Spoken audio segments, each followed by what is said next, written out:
it's not very good for the country at all. We would hope for a resolution to this, let's say, domestic instability. Well, this is an almighty mess, and it's people the length and breadth of the UK. I mean, I just feel like the country's lost and it's terrible, you know. Shockwaves are rippling through Westminster. One of the UK's top ministers just quit, and he's not alone. Is this the beginning of a full-blown political crisis for Rishi Sunak? As of April 3, 2025, the British government is reeling from a stunning resignation. Defense Secretary Grant Shapps has stepped down, sending a clear message of dissent from inside the Conservative Party itself. And his departure isn't an isolated case. More and more MPs are announcing they won't stand for re-election, leaving Sunak's authority hanging by a thread. What's really going on behind closed doors in Downing Street? Let's rewind. In recent weeks, political tension has been building inside the Conservative Party. The UK is heading for a general election, possibly as early as this autumn. And the polls are looking brutal for the Tories. After nearly 15 years in power, support for the party is eroding fast. And now, in an astonishing move, Grant Shapps, a political heavyweight who's held 5 cabinet jobs in less than 2 years, has announced he's stepping down.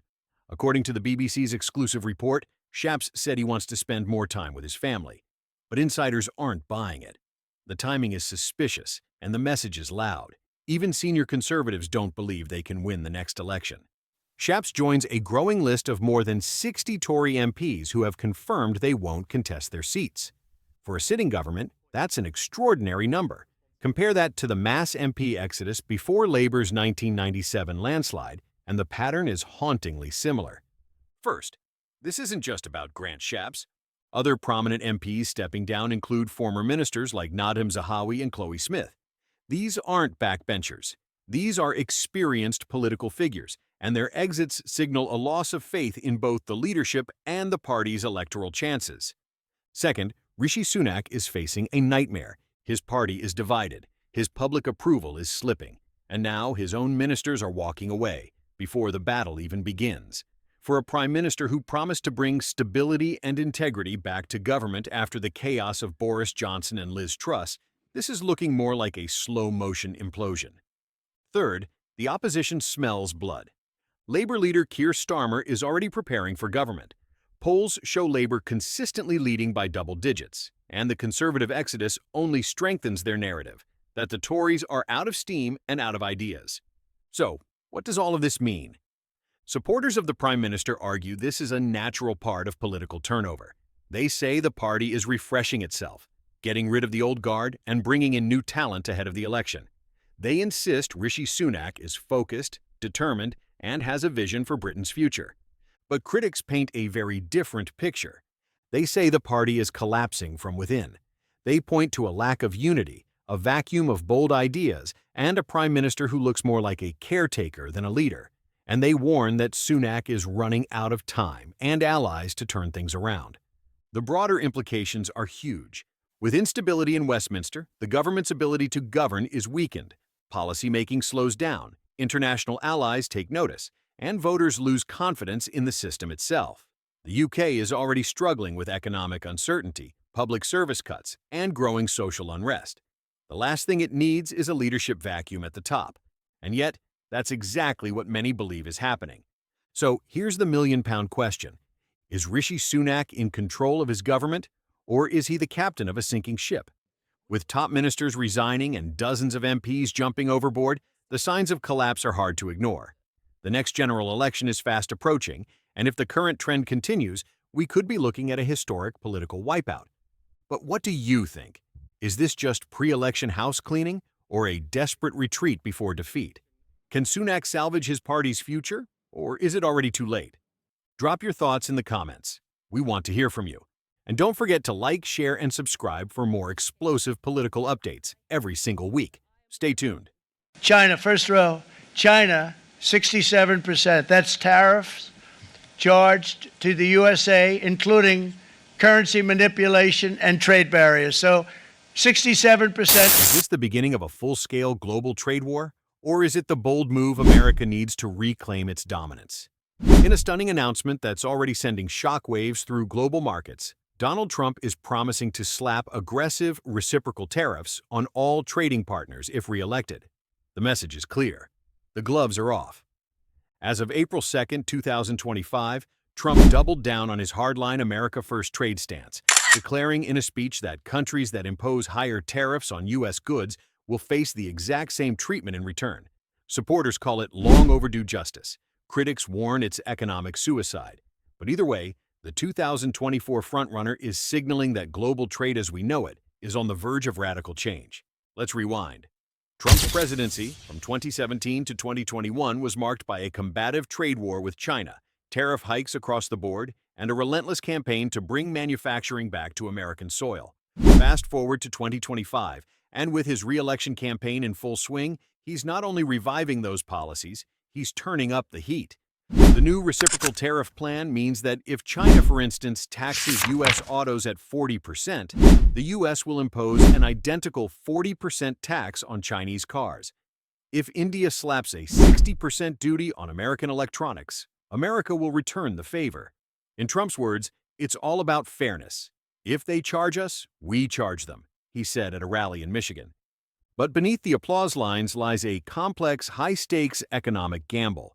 Because while Trump claims this strategy will level the playing field, economists warn it could trigger retaliatory spirals and disrupt global supply chains already teetering after years of geopolitical tension. First, Trump is tapping into deep public frustration. Many American workers and manufacturers believe free trade agreements have left them behind. Trump's proposal speaks directly to Rust Belt states, where factories closed and jobs vanished under NAFTA and the rise of China's manufacturing dominance. For them, reciprocal tariffs sound like long-awaited revenge. Second, business leaders and economists are on edge. The U.S. Chamber of Commerce wasted no time issuing a warning, stating on April 2nd that reciprocal tariffs could trigger a chain reaction of retaliation and raise costs for American consumers. Multinational companies fear that a tariff war could hurt export markets, raise input prices, and destabilize global investment flows. Third, Trump's proposal could reshape the entire global trading system. The World Trade Organization, WTO, already under strain, may find itself sidelined as the U.S. pushes for unilateral tit-for-tat measures. Allies like the EU and Japan are watching nervously, as any misstep could plunge major economies into conflict. The EU Trade Commissioner noted on Wednesday that this reciprocal rhetoric undermines decades of cooperation. And fourth, there's an electoral dimension to all of this. Trump's trade rhetoric isn't just policy, it's politics. He's crafting a narrative of economic nationalism versus globalist betrayal. In states like Pennsylvania, Ohio, and Wisconsin, it's resonating. A recent Gallup poll from late March showed 63% of Republican voters support tougher tariffs on foreign goods, even if it means higher prices in the short term. What makes this moment so dangerous, or so promising depending on where you stand, is that it's not just about economics. It's about identity, sovereignty, and geopolitical clout. Supporters argue the world has taken advantage of America for too long. They say it's time to stop playing nice and start playing tough. Trump's promise to fight for our jobs taps into decades of anger over globalization, immigration, and deindustrialization. In that worldview, reciprocal tariffs are not just about trade, they're about dignity. Critics, meanwhile, fear the economic fallout. A full-blown trade war could ignite inflation, damage diplomatic relations, and leave American farmers and exporters caught in the crossfire. Remember, during the 2018 to 2019 U.S.-China trade war, American soybean exports plummeted, and retaliatory tariffs hit red state industries hard. And there's the global picture. China, for one, is unlikely to stay quiet. With its economy recovering and military assertiveness growing, Beijing may seize any escalation as justification for deeper decoupling. Meanwhile, U.S. allies could be forced to pick sides in a fracturing world order. Even Wall Street is reacting. As of Wednesday afternoon, the Dow Jones slid 1.2% amid fears of international retaliation, while tech stocks took a hit over concerns about semiconductor supply chain disruptions. So the real question is this: is Trump's reciprocal tariff plan the dawn of a new era in global trade, or the beginning of a catastrophic breakdown in international cooperation? Will it rebuild American strength, or isolate the U.S. in a new Cold War of commerce? Let us know what you think in the comments. Could Trump's tough stance on trade be the key to economic revival, or a dangerous path to global turmoil? Subscribe for more hard-hitting political breakdowns, and don't forget to turn on notifications, because this election cycle is just getting started. 2.5 million people in ASEAN getting skilled in AI. I'm really pleased to announce today that we are expanding our investment in Malaysia. A digital arms race is exploding, and it's not just the US and China locked in this high-stakes struggle. As the world's two biggest superpowers clash over artificial intelligence, a quiet but strategic player is stepping into the spotlight: Malaysia. But is this rising Southeast Asian nation truly harnessing a once-in-a-generation opportunity? Or is it walking straight into a geopolitical minefield? As of March 31, 2025, a silent storm is brewing across Southeast Asia's tech landscape. With AI revolutionizing global power structures, Malaysia has positioned itself as a neutral but ambitious player, trying to extract opportunity from a brewing tech Cold War. The stakes? Nothing less than economic survival and digital sovereignty. The AI revolution isn't just about automation or ChatGPT. It's about who gets to set the rules of the 21st century digital order. The United States and China are spending billions, yes, billions, to lead the world in artificial intelligence, from semiconductors to surveillance systems. Washington frames it as a battle to protect democratic values. Beijing sees it as the dawn of a multipolar future. Caught in the middle is Malaysia, a country of just over 33 million people, rich in resources, and now racing to transform itself into an AI hub. Unlike traditional tech giants, Malaysia isn't trying to dominate the AI scene, it's trying to survive it. In 2023, Malaysia passed its National Artificial Intelligence Roadmap, and in just 2 years, it has attracted over $100 billion in data center investments. These aren't just numbers on paper. Google, Microsoft, Amazon Web Services, and Chinese tech firms like Huawei are all planting their flags in Malaysian soil. But why Malaysia? Why now? First, geography is destiny. Malaysia sits at the heart of Southeast Asia, close to major undersea internet cables and shipping routes. It's stable, English-speaking, and relatively neutral in global politics. For tech giants, it's a low-risk, high-reward play. Second, energy is the new oil of AI.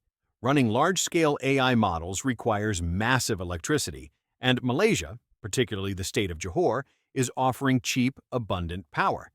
That's why Johor alone has become the epicenter of the country's data center boom. Third, Malaysia is becoming a key staging ground in the tech tug-of-war between China and the US. While American firms race to lock in strategic allies, China's Huawei is also deepening its footprint through local partnerships and infrastructure deals. This dynamic has led to a balancing act. On one hand, Malaysia wants to embrace US tech investment and access to cutting-edge innovation. On the other, it cannot afford to alienate China, its largest trading partner and a growing AI powerhouse. Malaysia's gamble is both brilliant and dangerous. Supporters argue that Malaysia's openness makes it an ideal digital crossroads. By offering a safe, well-regulated environment, it can become the Switzerland of AI, hosting data centers, training models, and exporting innovation without becoming a pawn in superpower politics. Digital Minister Gobind Singh Deo has emphasized this vision, stating that Malaysia wants to ride the AI wave without being pulled into ideological battles. The government is also working on an AI code of ethics to regulate the sector, signaling long-term ambition and responsibility. But critics warn that this neutrality may be illusory. What happens when U.S. tech laws and export restrictions clash with Chinese AI infrastructure on Malaysian soil? Will Malaysia be forced to choose? Could it become the next proxy battlefield, just like Southeast Asia was during the Cold War? Moreover, there are internal challenges. Malaysia's workforce still lacks sufficient AI expertise. Infrastructure lags behind that of Singapore or South Korea, and concerns about cybersecurity, data privacy, and digital inequality continue to mount. There's also a broader concern. By betting big on AI and data centers, is Malaysia placing too many chips on a volatile, rapidly changing technology? What if the bubble bursts, or worse, leads to digital dependence on foreign firms? As the AI war between the US and China escalates, Malaysia is trying to walk a tightrope stretched between two digital titans. One wrong step, and it could fall into technological servitude. But if it succeeds, it could emerge as a global AI crossroads, a rare example of a small nation shaping its own digital destiny. The question is, can Malaysia stay neutral and still lead? Or is the AI revolution just another game of empire where the small are merely stepping stones for the powerful? Drop your thoughts in the comments. Do you think Malaysia is playing it smart or playing with fire? Subscribe for more deep dives on the world's power struggles, tech shifts, and global turning points. Overall, the mood of the country is down, with the majority, 49% of respondents, so I guess that's the plurality if you want to be technical about it, saying the country is on the wrong track. This is the lowest point yet. The numbers are in, and they're devastating. Donald Trump's approval rating has just crashed to 43%, marking his worst score since returning to the Oval Office.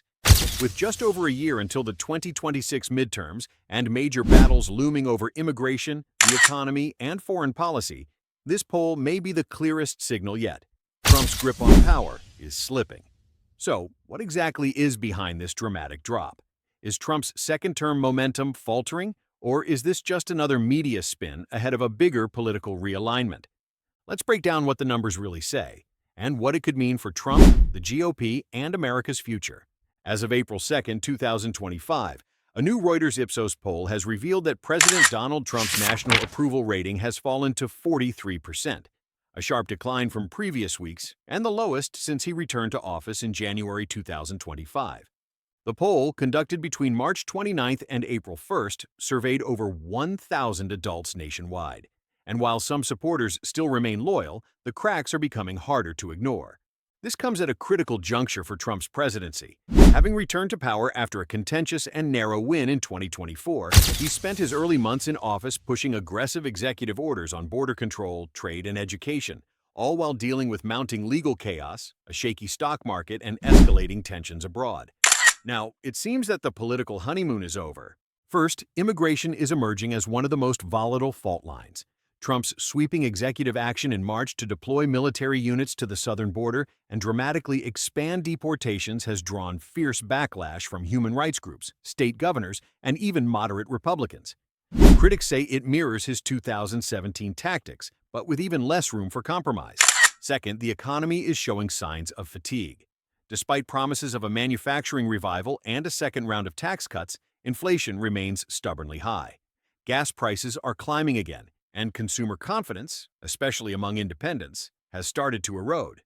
According to the same poll, only 39% of Americans approve of Trump's handling of the economy, a worrying sign for a president who built his brand on business acumen and financial recovery. Third, foreign policy blunders may be adding fuel to the fire.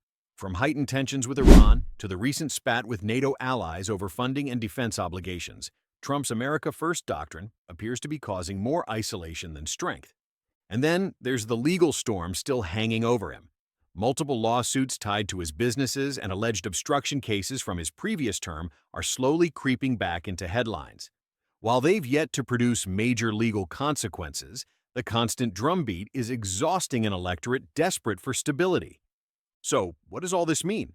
For Trump's base, it's not necessarily the end. His approval still stands strong among Republican voters, hovering at around 80%, according to Reuters. That means, within the GOP, his control is still largely intact. But nationally, Trump faces a widening gap with independents and suburban moderates, the same groups that flipped in his favor last November. If he can't win them back, the 2026 midterms could become a disaster not just for him, but for House and Senate Republicans who've tied themselves to his agenda. There's also the question of narrative control. For a president who thrives on media battles and political theater, these poll numbers represent a major vulnerability. Critics are already labeling his administration chaotic and unfocused, and the White House's attempts to shift blame to the deep state and liberal courts aren't landing like they used to. Meanwhile, Democrats are smelling blood in the water. Senate Minority Leader Hakeem Jeffries, in a press conference on April 2nd, called Trump's approval drop a referendum on failed leadership.